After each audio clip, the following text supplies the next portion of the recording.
estamos en la tormenta. Creemos que Dios sigue hablando hoy. Por eso te invitamos a abrir tu corazón y permitir que su palabra transforme tu vida.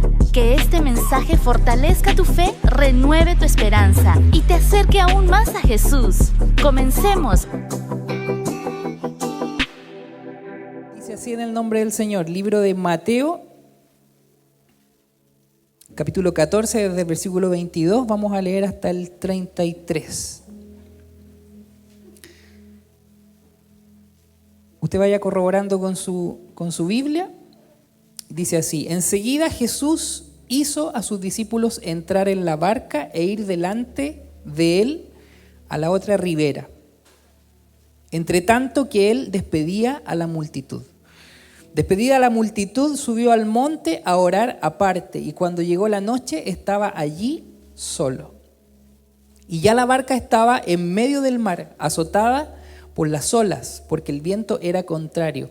Mas a la cuarta vigilia de la noche Jesús vino a ellos andando sobre el mar. Y los discípulos, viéndole andar sobre el mar, se turbaron, diciendo: un fantasma.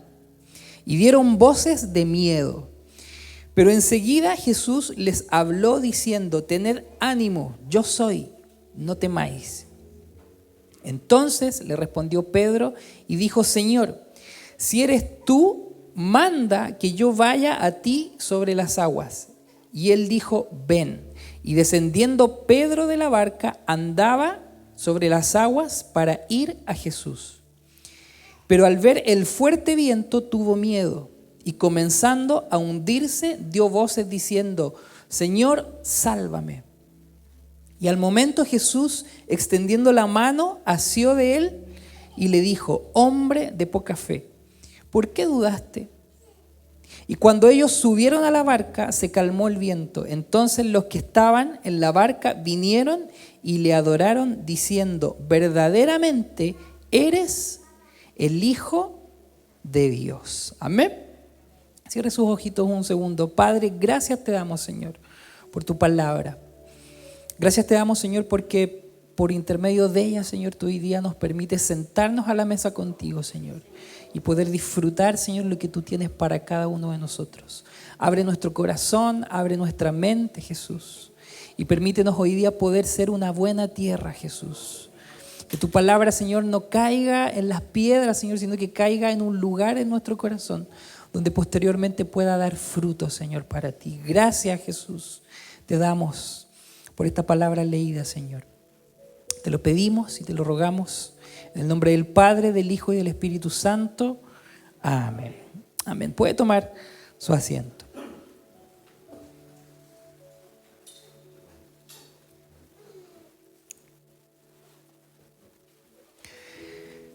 Hace algunas semanas atrás, ya casi un mes parece, ¿o no?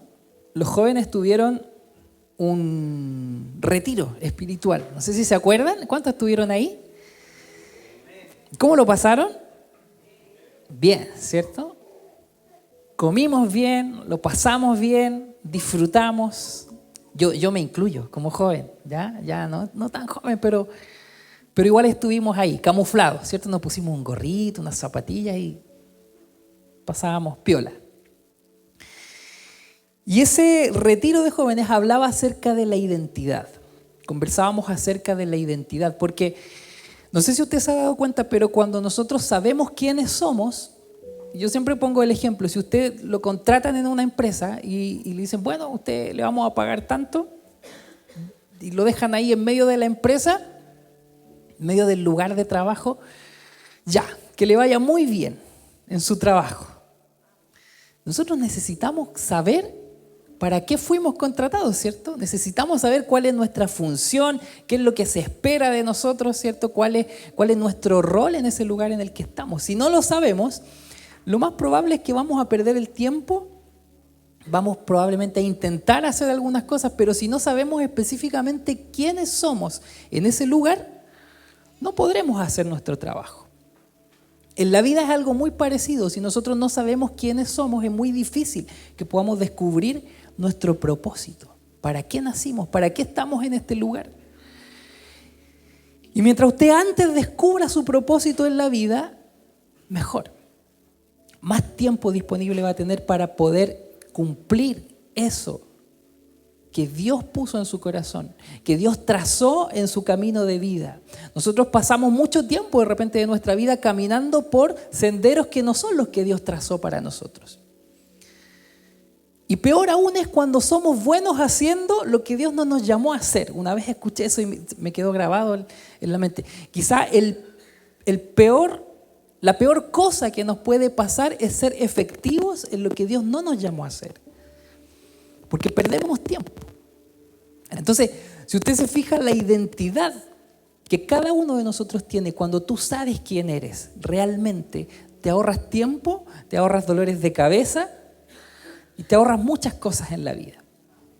Y hablábamos hace algunas semanas atrás también acerca de que cuando nuestro enemigo tienta a Jesús, cuando Jesús va a orar, ¿cierto? Después de ese ayuno, durante ese ayuno que él hace antes de su ministerio, que está, usted lo puede encontrar en el libro de Mateo también, en el capítulo 4, dice que el diablo tienta a Jesús con 3 cosas. Lo conversamos hace un tiempo atrás, no sé si usted se acuerda qué cosas eran. ¿Lo leemos? Dice así: luego el Espíritu llevó a Jesús al desierto para que allí lo tentara el diablo, y durante 40 días y 40 noches ayunó y después tuvo mucha hambre. Y en ese tiempo el diablo se le acercó y le dijo: si eres el Hijo de Dios, di a estas piedras que se conviertan en pan. Claro, si estás ayunando 40 días. A nosotros hace tiempo que no hacemos un ayuno, pero antes hacíamos algunos ayunos por ahí. Y sabe que ya como a mediodía, ya como que uno empezaba como incluso y yo creo que en este tiempo el Señor ya como que tratábamos de acomodar incluso la palabra para decir ya no es tan necesario ayunar, ¿cierto? De hecho alguien dijo por ahí una vez, pongamos una cuota mejor. ¿Se acuerdan? Los más viejos en la iglesia. Pero Jesús tenía hambre, 40 días sin comer, dice la palabra que el diablo lo tienta justamente con algo que era necesario en ese momento. Dice, si tú eres el Hijo de Dios, di a estas piedras que se conviertan en pan. Y Jesús le dijo, no, las Escrituras dicen, la gente no vive solo de pan, sino que de cada palabra que sale de la boca de Dios. Y después el diablo lo llevó a la santa ciudad, a Jerusalén, al punto más alto del templo, y le dijo, si eres el Hijo de Dios, tírate. Pues las Escrituras dicen, Él ordenará a sus ángeles que te protejan y te sostendrán en sus manos, para que ni siquiera te lastimes el pie con una piedra. Y Jesús le respondió, las Escrituras también dicen, no pondrás a prueba al Señor tu Dios. Y luego el diablo lo llevó a la cima más alta de una montaña y le mostró todos los reinos del mundo y la gloria que hay en ellos. Y le dice, te daré todo esto si te arrodillas y me adoras. Vete de aquí, Satanás, le dijo Jesús, porque las Escrituras dicen, adorarás al Señor tu Dios y sírvele únicamente a Él. Entonces el diablo se fue y llegaron ángeles a cuidar a Jesús. Si usted se fija en las 2 primeras tentaciones, las 2 primeras armas que usa el enemigo para poder hacer caer a Jesús, no era cualquier persona, ¿cierto? Entonces, si el enemigo quiere tratar de hacer caer a Jesús, va a usar la mejor artillería que tenga, ¿cierto? En lenguaje militar. Vamos a usar la mejor arma, pues si vamos a ir a tentar a Jesús, no al Pablo. Al Pablo le pone un par de pasteles ahí y súper fácil, ¿cierto? De tentar. Y a usted y yo sé que hay cosas, ¿cierto? Que somos fáciles de repente de caer. No, el lunes comienzo la dieta, pero todos somos así. Pero Jesús no. Y dice que el diablo va y le dice, si eres el Hijo de Dios. Si usted se fija en lo que está haciendo el diablo, antes de tentarlo con comida, antes de tentarlo con las cosas que él le va narrando, lo tienta o trata de hacerlo caer y hacerlo dudar de su identidad. Si eres el Hijo de Dios. Trata de hacer, es una trampa muy sutil, pero es muy profunda, porque le dice, si tú verdaderamente eres el Hijo de Dios, podrías decirle a estas piedras que se transformen en pan. Si tú verdaderamente eres el Hijo de Dios, te puedes tirar de este templo, de la parte más alta, y vendrán ángeles y te sostendrán. Entonces la tentación que el diablo usa con Jesús tiene que ver justamente con atacar su identidad. Y es lo que de repente nos pasa a nosotros también. Y de hecho la gente de repente refuerza eso. Si tú de verdad fueras un hijo de Dios, las cosas que estás pasando hoy día no las estarías pasando. Y uno duda, ¿sí o no? Quizá yo en realidad no soy un hijo de Dios. Quizás no basta solamente con ir a la iglesia. Yo de repente dudo en mi corazón de que Dios esté conmigo. Y la gente, si de verdad fueras un buen cristiano y un buen hijo de Dios, todas esas cosas que te están pasando, todas esas cosas que te acontecen a tu alrededor con tus hijos, con tu economía, con una infinidad de cosas que suceden en nuestra vida, no te estarían pasando. Y de alguna u otra manera dudamos en nuestro corazón de que Dios está con nosotros. Amén. Y nos encontramos con esta historia, pero antes de ir a esta historia y ir a partes como específicas de esta historia que acabamos de leer, que es muy hermosa, yo quiero darle un poquito de contexto. Nosotros podemos entender mucho mejor las cosas cuando nos dan el contexto de esa historia, ¿cierto? Y sabe que en la vida judía de los tiempos de Jesús existía un sistema educativo que era muy riguroso. Cuando usted entienda esto, yo sé que algunos ya lo conocen, pero cuando usted lo entienda va a mirar de otra forma la historia que acabamos de leer. Desde los 6 a los 10 años, los niños judíos tenían que memorizar toda la Torá, que eran los 5 primeros libros de la Biblia. ¿Cómo está usted para memorizar? Cada vez peor, ¿cierto? Cada vez necesitamos menos memorizar. Y usted sabe que el cerebro es un músculo y cuando nosotros dejamos de utilizarlo, se comienza a atrofiar. La memoria, no la ocupamos nunca. Yo recuerdo cuando estaba más joven, cuando era más niño, yo me sabía el teléfono de mi papá, el mío obviamente, ¿cierto? Me sabía el teléfono de mi papá, el de mi mamá, me sabía el teléfono de la casa en ese tiempo cuando teníamos teléfono fijo. Y podíamos memorizar un montón de teléfonos. Hoy día, ¿cuántos teléfonos se sabe usted de memoria? Pocos, ¿cierto? Porque no utilizamos nuestra memoria. No es necesaria. Si tenemos esto a la mano, ¿cierto? Es cuestión de... Conversábamos el otro día con unos profesores en la escuela cuánto le cuesta a los niños hoy día aprenderse las tablas, por ejemplo. Y es porque no estamos acostumbrados a usar la memoria. Se malentendió en cierto punto aquí, quizás los que trabajan en educación saben un poquito de esto. El que los niños no utilizaran su memoria. Porque nos decían, no, es que no hay que aprenderse las cosas de memoria, hay que entenderlas, ¿cierto? Por un lado está bien, pero por otro lado se nos olvida. ¿Ya? Entonces los niños judíos tenían que aprenderse de memoria los 5 primeros libros de la Biblia. Antes de los 10 años. Solamente los que pasaban ese umbral, los que eran capaces de poder aprenderse los 5 primeros libros de memoria, podían seguir estudiando en el siguiente nivel. Ya, el segundo nivel se llamaba Bet Talmud. Y solo los mejores seguían a este nivel y memorizaban el resto de las escrituras hebreas, desde Génesis a Malaquías. Imagínense, de Génesis a Malaquías, un montón de libros memorizados completamente. Por eso es que no sé si usted se acuerda cuando Jesús en los evangelios nos narra que Él iba, ¿cierto? Y conversaba con la gente, conversaba con los fariseos, conversaba con sus seguidores y con sus discípulos. Él siempre decía, ¿oísteis que fue dicho? Mas yo os digo. ¿Se acuerda de esa frase? Y si usted se da cuenta, todos sabían a qué frase Jesús se refería. ¿Por qué? Porque ellos memorizaban la escritura.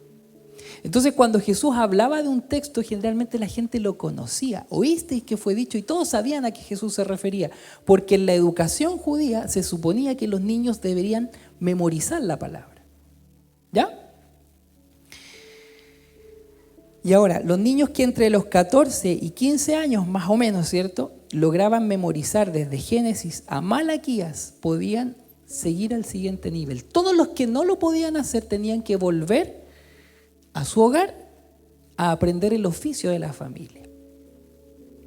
Aprender lo que la familia acostumbraba a hacer. Si en la familia era una familia de panaderos, ¿cierto?, que tenían panadería, obviamente el niño tenía que volver a su casa, aprender el oficio de la familia y desempeñarse en eso. Si era de una familia de pescadores, él tenía que volver a su familia, aprender el arte de la pesca, ¿cierto?, y dedicarse a eso por el resto de su vida. Entonces, los mejores de los mejores llegaban al siguiente nivel, que se llamaba Beit Midrash, en donde ellos iban donde un rabino y le solicitaban ser su seguidor.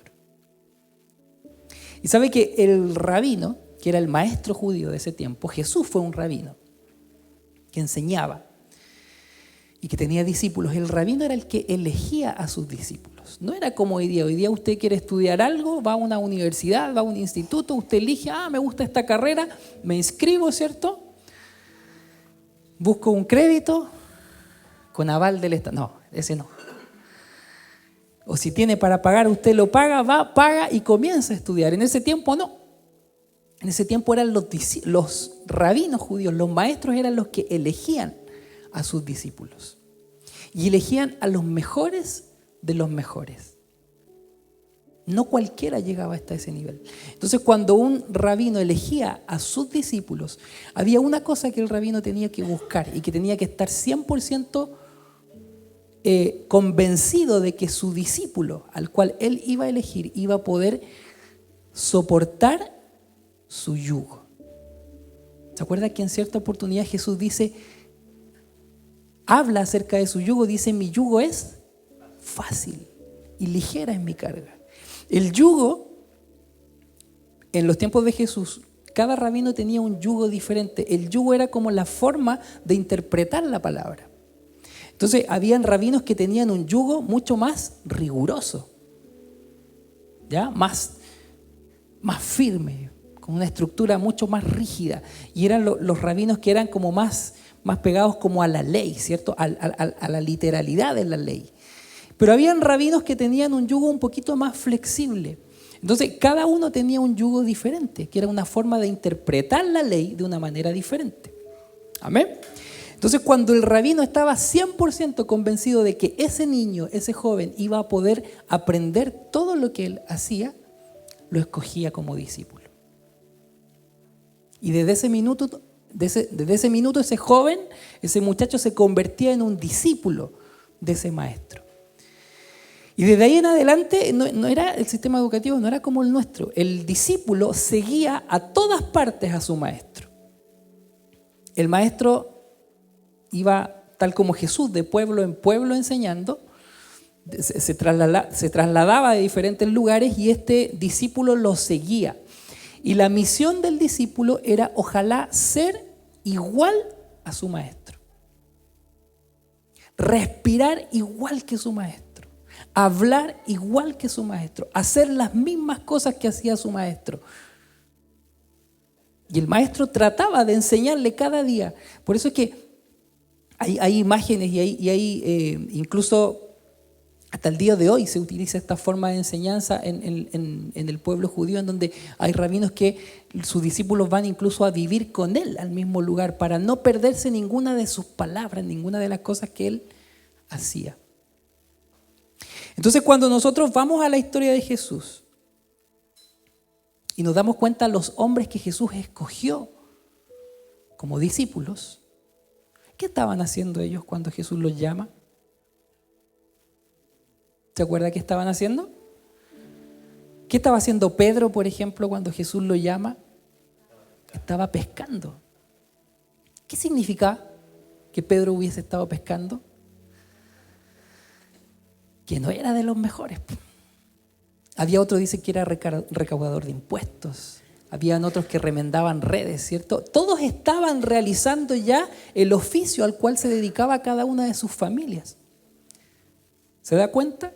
Entonces, cuando Jesús los llama, fue súper atípico, era algo que no era normal en ese momento, que un rabino, que un maestro judío llamara a personas que ya eran adultas, que ya habían sido de alguna u otra manera desechados por el sistema educativo porque no eran los mejores. No eran los mejores. Pero aún así Jesús, el Maestro, vio en ellos algo que la gente no ve. ¿Se acuerda cuando van a escoger al rey de Israel, mucho más atrás en la Biblia? Cuando ungen a David como rey, dice la palabra que cuando el profeta va, el padre de David, él le dice, entre tus hijos vamos a escoger al rey de Israel, llámalos porque vamos a hacer un casting. Y los llaman y entran los muchachos, ¿cierto? Y yo como papá, si tengo un montón de hijos y van a escoger a uno que va a ser rey, ¿a quién voy a escoger? Al más guapo, ¿cierto? Al más alto, al más bonito, al que tenga los ojos más lindos, ¿cierto? Porque va a ser el rey, va a representar a la familia. Y dice la palabra que el padre de David los hace pasar uno por uno a sus hijos. Y dice, yo creo que este va a ser. Y el profeta está frente a él y Dios le tenía que dar la confirmación si es que era o no. Y pasa el primero, no, este no es. Si no es este, debe ser este otro. ¿Ya? Que este es como que le sigue, este es fuerte, ¿cierto? Es fortacho. Yo creo que él es. Y los llaman a todos, pasa uno por uno frente al profeta y dice la palabra que ninguno era. Y el profeta le pregunta a Isaí parece que era el papá, ¿no? Sí. Le pregunta a Isaí, ¿no te queda ningún otro hijo? Imagínese. Y Isaí, ahí tenés buen papá, como para regalo del día al padre. De veras que me falta uno, dijo él. Pero no lo había querido llamar, ¿sabe por qué? Porque David era el pastor que cuidaba las ovejas de la casa. Entonces un pastor no anda de punta en blanco, ¿cierto? No anda con chaqueta, no anda con los zapatos lustraditos, ¿cierto? No, un pastor generalmente está pasado a los animales que cuida, ¿cierto? Probablemente con los pies sucios, ¿cierto? Y lo mandan a buscar a David. ¿Y sabe lo que dice Dios? Le dice al profeta, no te fijes en lo que está frente a tus ojos. No te dejes llevar por la apariencia, porque nosotros hoy día, cuando evaluamos a alguien, generalmente lo hacemos por su apariencia. Y valoramos a la gente y calificamos a la gente según lo que nuestros ojos ven. Y ahí es donde nos caemos, porque Dios le dice al profeta, no te fijes en lo que los demás se fijan, porque yo me fijo en el corazón. Entonces, cuando Jesús llama a sus discípulos, Jesús no está viendo lo que el sistema educativo ve, no está viendo lo que la sociedad ve, no está viendo lo que nosotros juzgamos cuando evaluamos a las personas. Él está viendo el corazón. Entonces yo me imagino a Jesús mirando a Pedro en ese momento cuando estaba pescando a la orilla del mar, y Jesús tiene que haber visto algo que nunca antes nadie había visto en Pedro. Un hombre rústico, un hombre arrebatado, ¿cierto? Era de mecha corta Pedro. Si usted se fija, cuando de repente van en cierta oportunidad, estaban por ahí con Jesús y como que hay un peligro, ¿cierto? Van algunos soldados romanos por ahí y dice que Pedro, como buen pescador, hombre de campo, saca su cuchilla, dice, y le corta la oreja a uno. Así de arrebatado estaba Jesús ahí mismo. Ni Jesús se defendió y Pedro sale. ¿Cómo le van? ¿Qué les pasa con mi maestro? Dice Pedro, y saca la cuchilla y le corta la oreja. Me imagino yo a Jesús así. Pedro así no. Así no es Pedro. Cálmate. Pero Jesús ve algo que los demás no ven. Jesús ve el corazón. Y sabes que Jesús y Dios, si nos tienen en este lugar hoy día, es porque ninguno de nosotros probablemente éramos los mejores. Ninguno de nosotros éramos aptos para poder estar hoy día sentados a la mesa con Él. Pero Él ve tu corazón. Por eso cuando yo leo esta historia y usted tiene todo este contexto, a mí me encanta pensarlo así. Se la voy a volver a leer. Dice, enseguida Jesús hizo a sus discípulos entrar en la barca e ir delante de él a la otra ribera. Entre tanto que él despedía a la multitud, y despedida a la multitud dice que subió al monte a orar. Y llegó la noche y estaba allí solo, y ya la barca estaba en medio del mar azotada por las olas, porque el viento era contrario. Mas a la cuarta vigilia de la noche Jesús vino a ellos andando sobre el mar. Y dice la palabra que los discípulos se asustaron. ¿Se imagina usted estar en medio del mar en una barca y de repente que aparezca alguien caminando sobre el agua? Yo creo que cualquiera se asusta, ¿cierto? Independientemente de que sea el maestro o no, cualquiera se asusta, no es algo normal. Y de hecho ellos dijeron, un fantasma. Debe ser un fantasma que viene ahí, ¿cierto? Y las olas agitando todo, me imagino, como ayer. ¿Alguien salió ayer? Pasamos susto algunos, ¿cierto? Parece que el techo se volaba. Así estaba la barca. Y dieron voces de miedo, dice la palabra, pero enseguida Jesús les habló y le dijo, tened ánimo, yo soy, no tengan miedo. Y fíjese lo que dice Pedro. Entonces le respondió Pedro y le dijo, Señor, si eres tú, manda que yo vaya a ti sobre las aguas. Recuerde usted que el discípulo, ¿qué quería hacer? Lo mismo que hacía el maestro. Y el maestro estaba totalmente convencido de que su discípulo iba a poder hacer lo mismo que él hacía. Por lo tanto, ¿qué es lo que está haciendo Pedro? Pedro no está haciendo nada. Nosotros cuando leemos la historia sin contexto decimos, Pedro estaba medio, ¿cierto? No se había tomado las pastillas Pedro. ¿Cómo se le ocurre? Jesús puede caminar sobre el mar, pero él es Pedro nomás. Pero vemos que Pedro le dice, Jesús, si eres tú, como cualquier discípulo, yo también puedo, si mi maestro puede, yo también puedo caminar sobre las aguas. Y de alguna manera Pedro confía en que Jesús, si lo escogió porque él sabe que él va a ser capaz de hacer lo que él hacía. Y dice, manda que yo vaya sobre las aguas. Y él le dijo, ven. Y descendiendo Pedro de la barca, dice que andaba sobre las aguas para ir a Jesús. ¿Qué hizo Pedro? Lo mismo que Jesús. Lo mismo que su maestro. Lo mismo que su rabino. Pero fíjese el versículo 30, y es algo que a todos nosotros nos sucede. Pero al ver el fuerte viento, tuvo miedo. Todos nosotros cuando vemos las circunstancias de las cosas que nos ocurren, aunque hayamos visto a Jesús hacer milagros, aunque hayamos caminado con el Maestro, aunque hayamos escuchado sus enseñanzas, aunque Él haya respondido nuestras oraciones 1000 veces, cada vez que estamos frente a la tempestad, tenemos miedo. Y dice la palabra que Pedro tuvo miedo.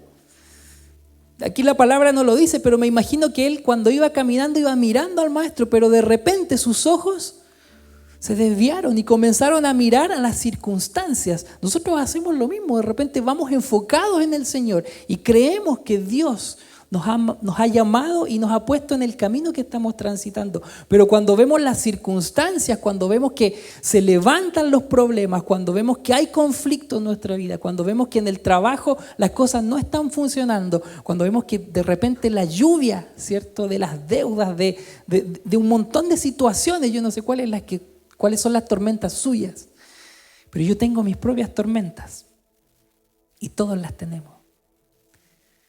Y cuando las aguas se vuelven un poco difíciles, cuando el viento parece que ya nos va a derribar, obviamente vamos a tener miedo.